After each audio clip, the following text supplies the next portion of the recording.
Welcome to the Be Student Podcast, and thank you for joining me. Welcome back to the Be Student Podcast. I'm Betsy Gardner, President and CEO of the Winter Park Chamber of Commerce, and your host. Today, I have the privilege of talking to former United States Representative Stephanie Murphy.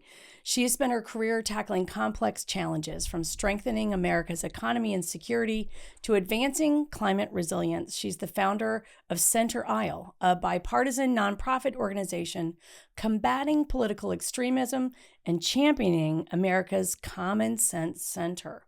Stephanie made history as the first Vietnamese American woman ever to be elected to Congress, representing one of the nation's most competitive battleground districts from 2017 to 2023. In Congress, she served on the House Ways and Means and Armed Services Committees, shaping economic, trade, and national security policy. Before serving in Congress, Stephanie was a national security specialist at the U.S. Department of Defense. She has also been a business executive and an instructor at Rollins College, helping entrepreneurs and students launch successful careers. More importantly, she's been a great friend to Winter Park and a great friend to me. Welcome, Stephanie. We're so happy to have you. I am so glad to be here with you. This is going to be so much fun. Well, thanks for coming. As you know, our organization and in this podcast, we've been focusing on the human side of the world that we live in today, heavily disrupted by technology and AI, polarization, fragmentation, disenchantment with the government and institutions we used to trust. And today I wanted to sit down with you and really look at the person who is the Congresswoman and somebody who has ideas about the future of how we might work better together. You know, one time I pulled up a scattergram of your voting record in Congress. And I have described it to people as if you said to a computer, be the most moderate person you can be in Congress, this is what a computer would have told you to do. It was so perfectly purple. And I felt so well represented by the way that you showed up for so many different types of people and entities and the region when you served us in Congress, especially at a time when, let's face it, it wasn't cool to do that. It was cool to be an extreme version of whoever you were. And I feel excited about the way your leadership has set the tone for a dialogue about belonging, which we know is one of the most urgent crises of our time. It's causing suicides, it's causing mental health challenges, anxiety, and I heard Professor Scott Galloway say last week, big tech is trying to separate you from the most important relationships in your life. And so as we think about the role we have through this podcast, through our community convening, through the work we're doing now nationally and bringing voices to the conversation about how do you build modalities of belonging in your community, I love this idea that you were actually born in Ho Chi Minh City as a baby.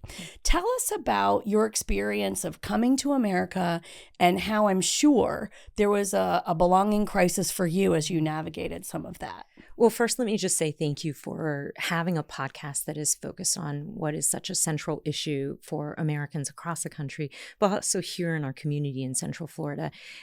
Social media is dehumanizing us. And so we need to have platforms that show the human side of people so that we can build empathy and so that we can find ways to work together, because that's the only way as a community we can move forward together.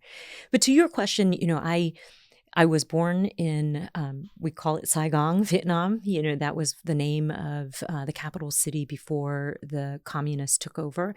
I was born after the end of the Vietnam War. And my parents, looking at the prospect of raising their children in a country that had no economic opportunity, no freedoms, no individual liberty, they thought to themselves that it might be better for us to die together, escaping darkness, than it was to live on in a place with no hope. And so my story begins with the audacious courage to have hope. Right? My parents put a 6-month-old baby, myself, an 8-year-old on a boat with dozens of other Vietnamese people To become Vietnamese Americans. Yes, to become Vietnamese Americans, but to escape Vietnam. And we got to the high seas and we simply ran out of fuel. And there on the horizon, the U.S. Navy ship shows up And all of these people who were so worried and so scared about the future saw the American flag. And they saw in that moment what the American flag has represented to so many people around the world, which is freedom. And it's the good guys. They showed up. Yeah. And so they gave us food, fuel, and water, and it allowed us to make it to a Malaysian refugee camp. And then a Lutheran church in Virginia sponsored my family and relocated us to rural Virginia. I was the only Asian woman, or only Asian family, really, in Fredericksburg, Virginia. I grew up in a community that welcomed me, in the sense that the Lutheran church made sure that we were clothed for that winter, got my father and my mother a job, found us a place to live. It was the best of what makes American communities what they are, is like neighbors and strangers extending grace to desperate strangers. But it wasn't without its moments. You know, it's hard to feel different, especially when you're young. And I think for me, it helped me develop an intuition about people, in the sense that when you're that age and you're different, you have to understand when somebody asks you, so where are you really from? Whether that's with menace or with intense curiosity.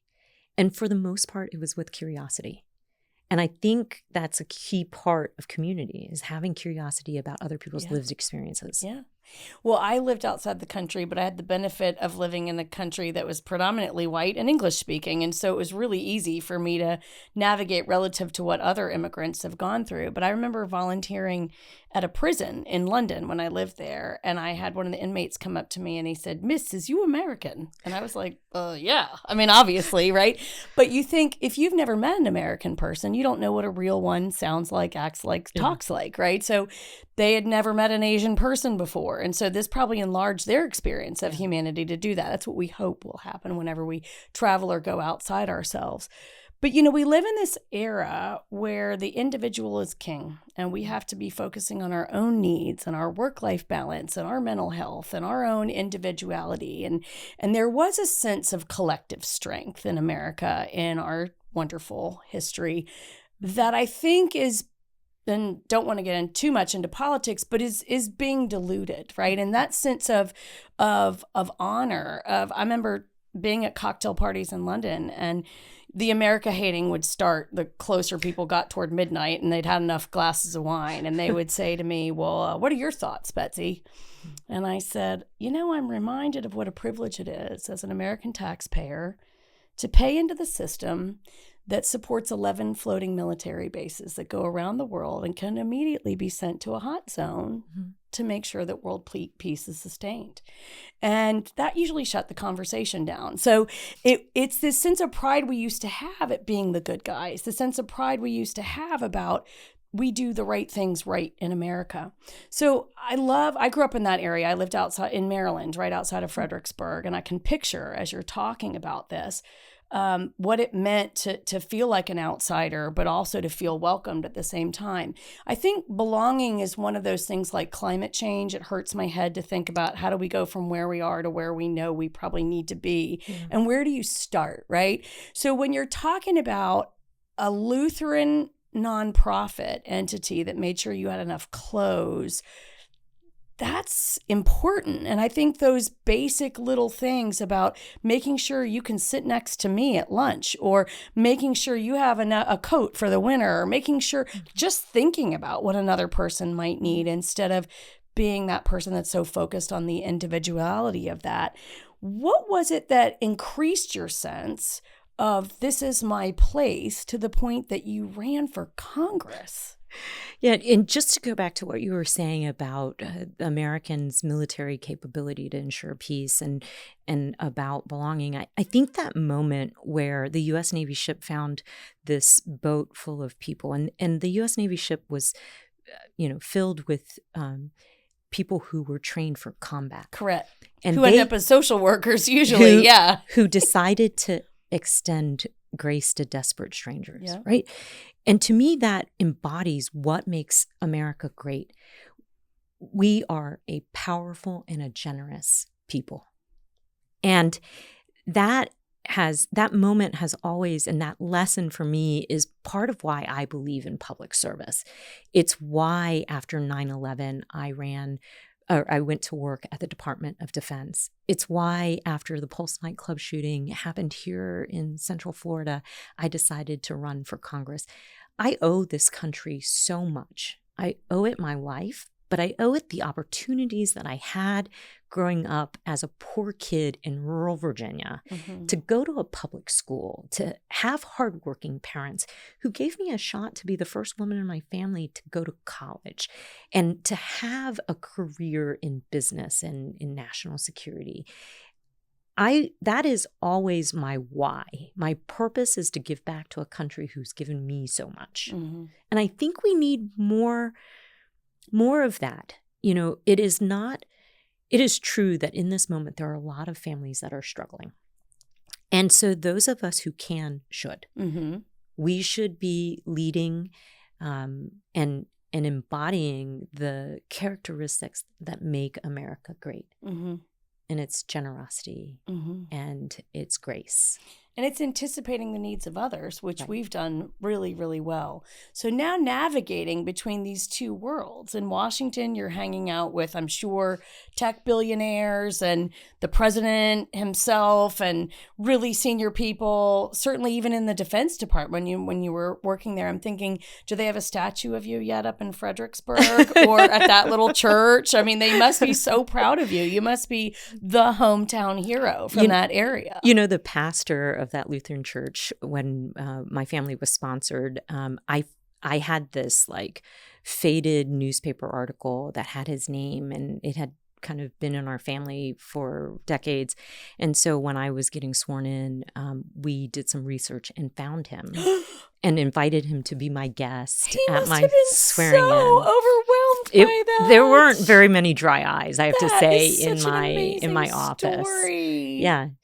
Because it was an opportunity for him to see some 40 years on what his community had contributed to. The empathy and the grace and the generosity they extended to us resulted in a Vietnamese American family who contributed to this country, and it became a part, and continues to, right, and became a part of the fabric of this country. Yeah, and I would say the way you led in Congress represents the best of America, because you weren't just following a party script, and you weren't just following what somebody told you to do. Is you really took in the needs of so many different types of people in your voting record. And it was really impressive to me. Yeah, it's probably because my public service started at the Department of Defense. And at the Department of Defense, you don't look left or right and say, hey, are you a Democrat or are you a Republican? Correct. We are all Americans. You're running the biggest business in the world. Yes. And so what is the mission? Right. And how do we work together to achieve that mission? And if that mission is to keep America safe, we are all going to do that regardless of what our personal political stripes are. And I carried that framework into being in Congress, despite the fact that, in order to run, you have to pick a party. Right. And I think it still shapes who I am and how I look at things today. So who you are now, if you could go back to that little girl in Fredericksburg, what would you say to her? Gosh, you're going to grow up to be such a big deal. I think two things. I think grit and grace, and trust your instincts. So grit and grace, growing up poor, a young woman in male-dominated industries. Mm-hmm. All of these things requires the combination of grit and grace. Mm-hmm. Grit to work harder, mm-hmm. demonstrate greater competence, mm-hmm. get things done, to dispel people's initial response of your packaging. Mm-hmm. And then the grace to look at people who should be supporters of yours who are instead dismissive, right? And that's the grace to smile and say, that's okay. That's your perspective, but I'm going to do me. And we had a bonding moment before this where we talked about Madeleine Albright's great quote. I've got some women in mind that I'm thinking about when I think of that quote. Will you share it? Yeah. So, and I had the great honor of having a chance to meet her and work with her when I was in Washington. And she was a refugee and the first Secretary of State. And I just had a lot of admiration for her, but one of my favorite quotes that she said was that there's a special place in hell for women who don't help women. And you and I know we have run into those women. Yes, we have. Unfortunately, they're still out there. But so that's grit and grace. And then the other piece is trust your instincts. And I think as a woman, sometimes you're told so often that you're wrong, or that like you're too emotional, or you're dramatic, whatever it is. Did you get mansplained to as a congresswoman? Oh my gosh, I got mistaken for being an intern more often than not. But bless your heart. Yeah. You're really coming up in this system. I got in the elevator with a colleague once, and he looked at me, and he, an older Southern gentleman. He said, "So who do you work for?" And I was like, "The people of Florida's 7th Congressional District." And then he accused me of hiding my congressional pin under my hair. And I was like, well, it's fine. I have a moment probably once a week where I think, would you say that to me if I were a man? And you probably had them every day up there, right? Yeah. I mean, security, it was hard to just get into my office because the security didn't think I was a member. And so if you're a member, you don't have to go through the metal detectors. Right. And so as I would try to skirt around the lines, they'd stop me. Ma'am, you need to check your bags. And I'm like, I promise I'm not a danger to this place. Queue jumping or danger to this place. Yeah. So are you glad you ran for Congress? Are you glad you did that? Yeah, I think there's some real rough times during your time there. Yeah. 2017 to 2023. That's right. Okay. So 6 years wherein we saw a pandemic, global recession. There were a lot of challenges.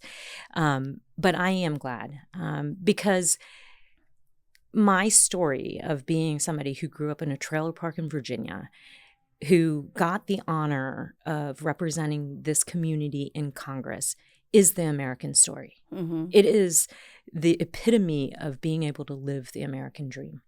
And so I was really honored to be able to represent this community in Washington. It was 6 incredible years, a lot of challenges, personally and professionally, but incredibly rewarding, especially now when I go, I'm on the public speaking circuit.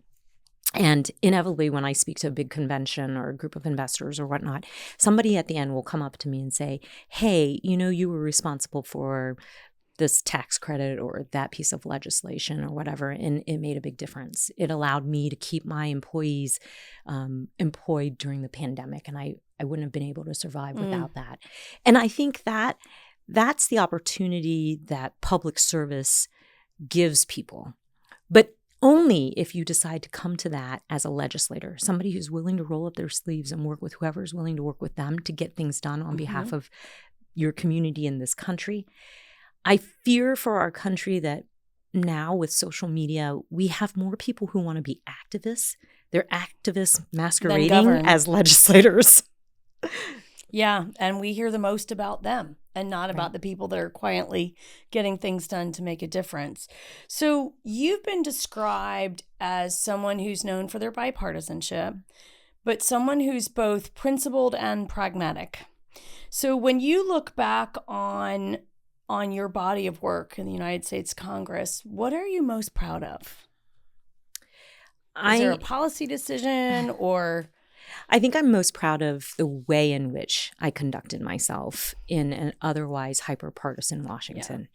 Yeah. And that meant calling balls and strikes, whether it was as a freshman with a completely Republican Washington, or whether it was more senior in my time there and I had a Democratic president and a Democratic House and Democratic Senate.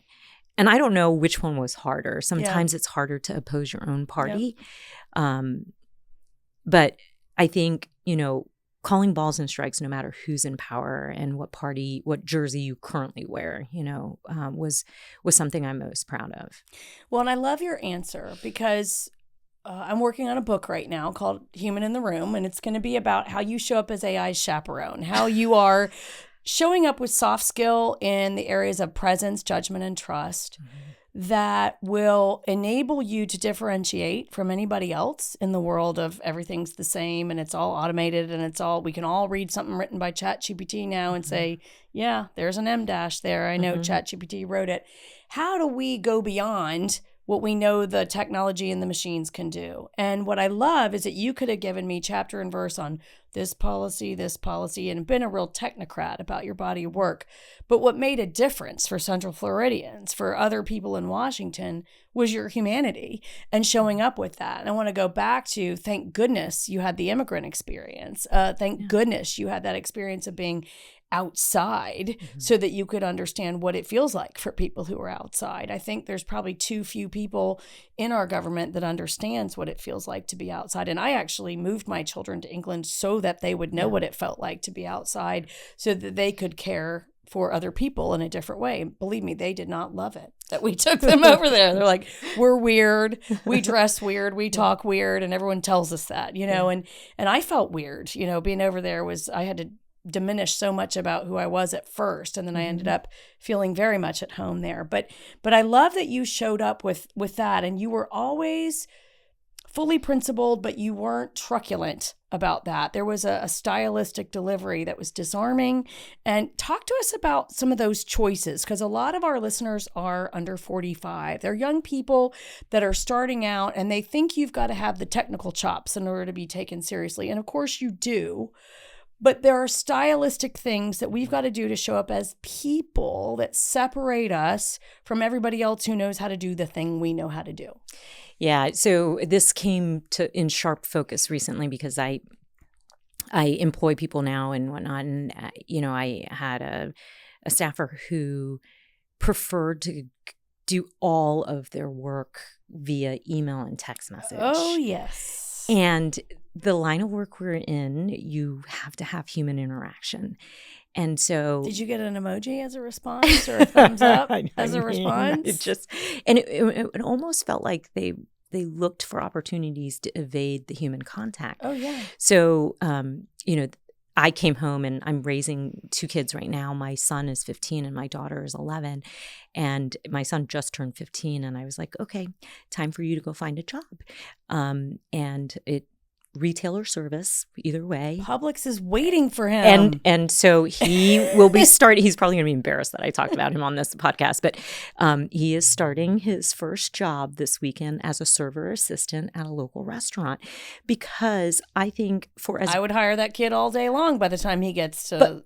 Because you, as bright as somebody is, you have to have the emotional intelligence and the ability to interact with people who aren't within your small circle that you're comfortable with, because that's what life is about. Yeah. And I don't know that people IRL interact with each other anymore, right? Like they don't do that.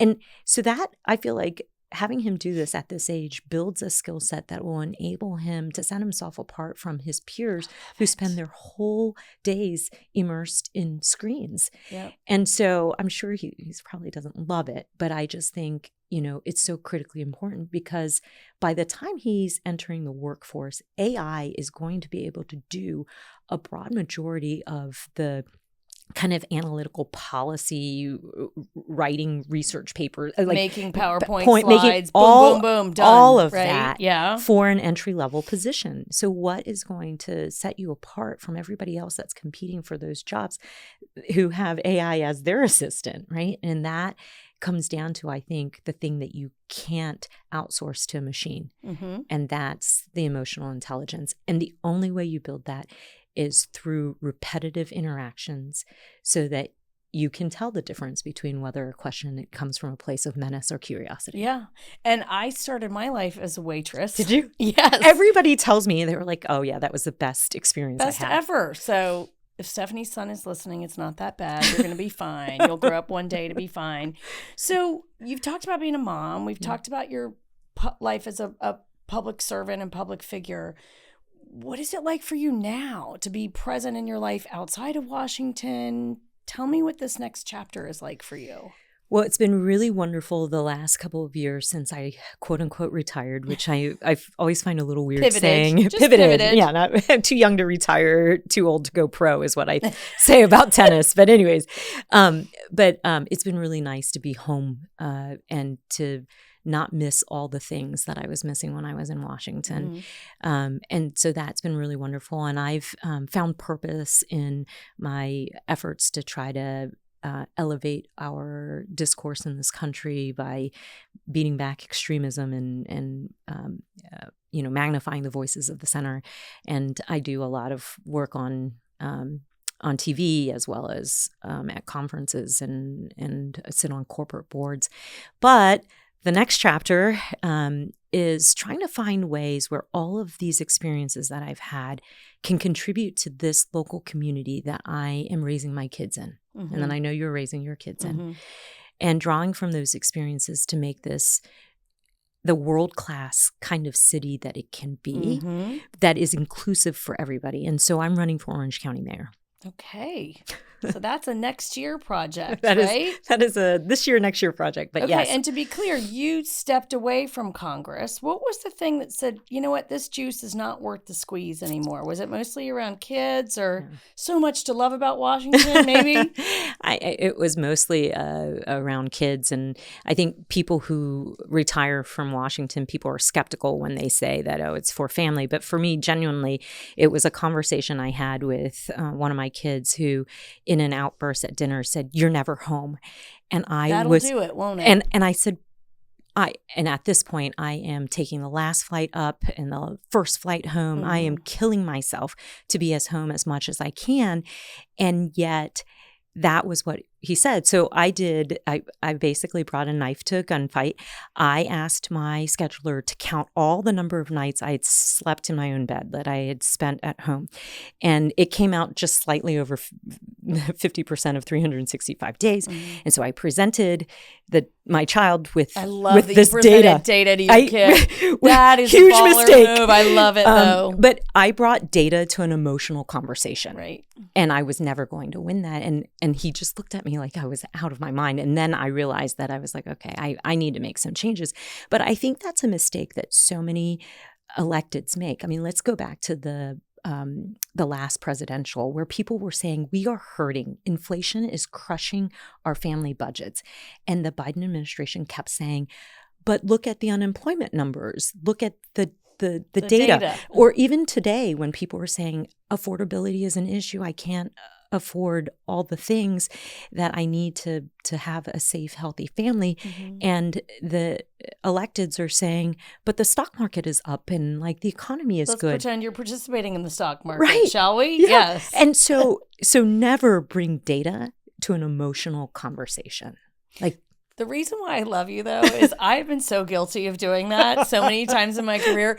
Data is where I'm comfortable. Me too. I began my career having to convince doctors of groundbreaking technology in the biotech space. And I was like, well, let me show you all the data and you can make up your own mind, right? But we have to go through all of this data. We have to go through it and connect. And, how do we connect machine to machine? We don't. Right? We have to build that human interface. And I love that you are the kind of leader that can have that self-awareness.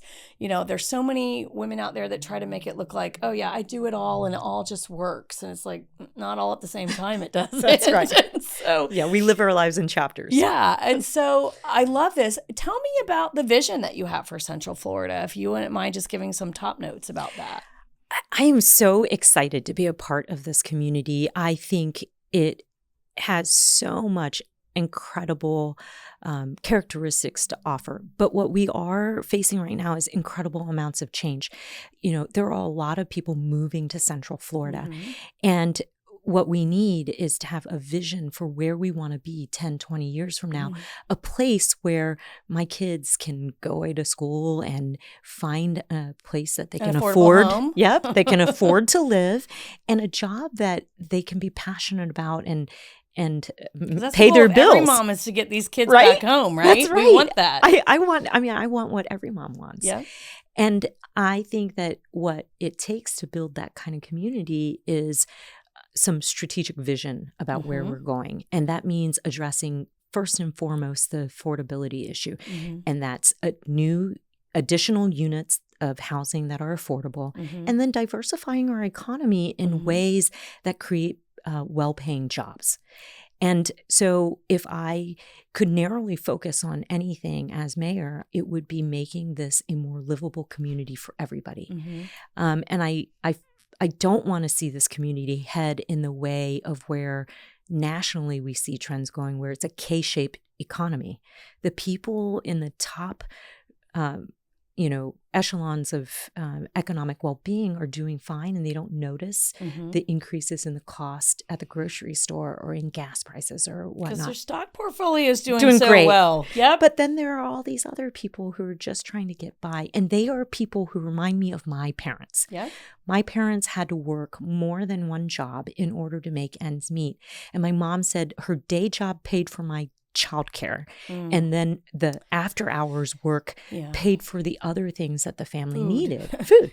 And I think that in America, the dignity of work is that if you put in 40 hours of work, you should be able to live on that. You should be able to live on that. And that's just not the case for so many in our community. And so how do we change that? At a time also when technology is changing the kinds of workforce that we need. And so now these struggles aren't just going to be about the blue collar workers. Some of the white collar workers are going to be affected by this too. And so we need real leadership that can connect this city, one, to state and federal things, which sometimes they work and sometimes they fail. You got the Marauders map of Washington that you could bring back here, couldn't you? I know where a few skeletons are buried too. but and then somebody who can also connect us to C-suites and to heads of nations to say, hey, you've got that capability and technology. Why don't you think about plugging into our community here and manufacture and build and sell from here? Because we have a world-class research and development university. We have a diverse and talented work pool. And, we can create incentives for you to locate here in Central Florida. Like, we shouldn't cede all of the migration south to South Florida. I mean, we should have a part of this. And Florida, number one in the country for business, doing business here. Number two in the country for workforce. 48th in the country for cost of living. And if we don't fix that cost of living piece, we are going to lose our edge in the first two pieces too. And you and I have connected on this piece around housing as belonging. How do we make sure that our zoning codes aren't exclusionary? How do we make sure that they've come up from a Jim Crow era kind of preset on how do we approach land use? How do we make sure that we're being thoughtful about neighborhood creation and development? And I know that's a passion of yours as well, that we're going to be able to hopefully use our land resources better to approach some of these new ways of accommodating the growing population to Central Florida. Which is why I love the fact that you did a book talk with Yanni Applebaum on Unstuck. He talks a lot about how we recapture American dynamism in various communities. And I think there's a number of things that we can do, especially at the local government level, that will unlock that dynamism. And it takes understanding that some of the rules that were in place and that people are still adhering to was for a society that doesn't look anything like it looks today. Correct. But the opportunity is that Central Florida is a young-ish town. So that means that we are kind of getting to the end of our first phase of development. Like we're in our adolescence. We are in our adolescence. There's an opportunity to remake ourselves in the image of what American society and the American economy looks like today. Yep. We can do infill development. We can do smart development that doesn't change the character of communities. We can do community planning so that jobs and retail and homes exist all in the same kind of cluster, so people aren't on roads for 2 hours a day to get from place to place. And we just have to rethink how we build community and how we think about transportation, so it's less about cars and more about connecting people. Correct. Okay, so we're out of time. Oh, which God, I this hate, went so 'cause fast. this went so fast. But there's so much more I want to ask you. But I do want to humanize you here in a lightning round. Would that be okay? Yes. What's your coffee order? Oh, a skim hazelnut latte. Skim hazelnut latte, hot or iced? Hot. Okay. Always, even when it's like Most a bajillion used degrees. emoji. Most used emoji. Oh, heart. Heart. Red heart? Red heart. Okay, not a blue heart. Okay. Occasionally a purple heart. 'Cause Okay. Oh, yeah, that's your color. Yeah. Book that changed you. The book that changed me. Well, I can tell you a book that I read recently that is changing the way I think, and it's that book Abundance. And it's in the same We've talked about category that. as Yeah. Unstuck. It's really changing the way I think about how power can be used at the local level for the greatest good of people in your own community. Okay, and what's your walk-up song? Your dream walk-up song? What's that song? Alicia. That Girl's on Fire? That Girl's on Fire. Yes. Yeah. Well, you are on fire. Thank you so much for spending time with us today. We hope for our listeners today, you've learned a little something about what it means to belong, how you might make room for another person at the table, how our culture needs you to do that, how that can be a differentiator for you in business to show up more as a person who's thinking of other people, and how it might even enable you to become a super cool congressperson one day. We are so grateful, Stephanie, that you and your family immigrated from Vietnam and that you've served our country so ably and so faithfully. To learn more, where can people find out more information about you? So murphyformayor.com. Thank you so much for being with us today. We hope you'll like, share, and subscribe to the Be Student Podcast. We appreciate you being with us today, and we'll see you next time.